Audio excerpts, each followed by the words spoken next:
Welcome back to Al's Kitchen. This week I've got a nice Thai treat up my sleeves. A nice Thai green curry. You can use chicken or salmon. I'm going to name it Thai green chicken curry or Thai green salmon curry. So let's check out the ingredients. So this is the lovely selection of ingredients that you'll need for this Thai green curry. To start, we'll be using 300 grams of chestnut mushrooms. You can also use shiitake mushrooms or whatever mushrooms you have.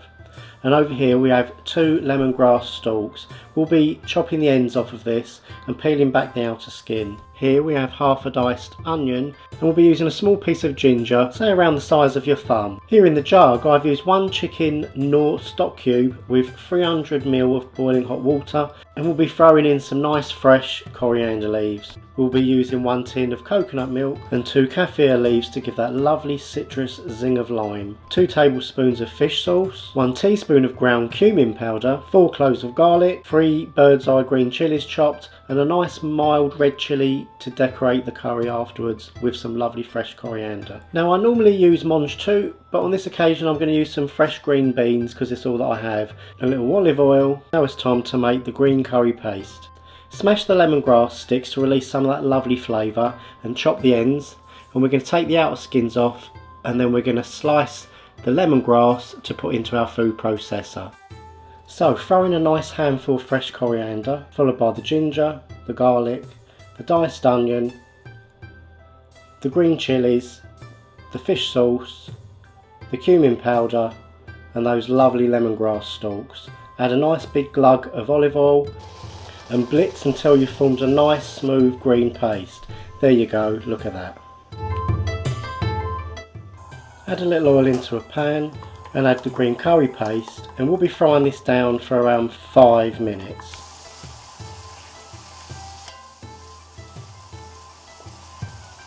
Once you've done that, add the whole tin of coconut milk, followed by the stock. This is going to give a nice real depth of flavour, a full-bodied green Thai curry. Give that a nice stir and take a deep breath and smell all those lovely aromatic and zesty flavours. Add the kaffir leaves and bring this broth to a low simmer. While we're waiting for the broth, let's prepare our chicken or salmon. I'm using some nice whole fillets here. I've used 3 whole fillets, around 400 grams. Now a good tip is to cut salmon really nice and chunky. It's a firm fish anyway, so it will stay intact in the pan while being cooked. It cooks really fast, around 5, 6, 7 minutes, not long at all, until it's nice. And leave the skin on, this will help the salmon stay together. So now the broth's bubbling away, let's add the mushrooms, followed by the green beans. Give them a nice stir and simmer for 5 minutes. So far, total cooking time 10 minutes. Once we've cooked the mushrooms and green beans down, let's add all that lovely, beautiful, pink, rich salmon. Now cook on low heat for 10 minutes. Now let's make a simple garnish with the red chilli. Give it nice fine slices. Take a piece of chilli, flatten it, cutting it down the centre, and what we want to do now is create nice little slivers of chilli. This looks ever so pretty on the top of the curry. To finish our garnish off, we want to cut some of that leftover fresh coriander.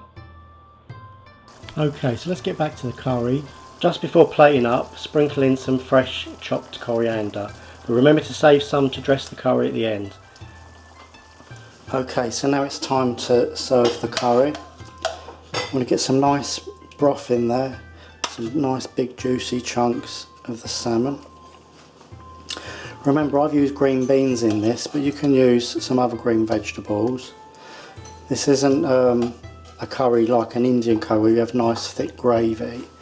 This has got a nice thin gravy that's full of ginger flavours, lemon, lemongrass, and it's absolutely beautiful to taste.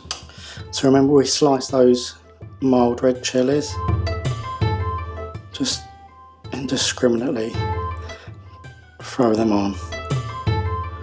Don't have to be too precise.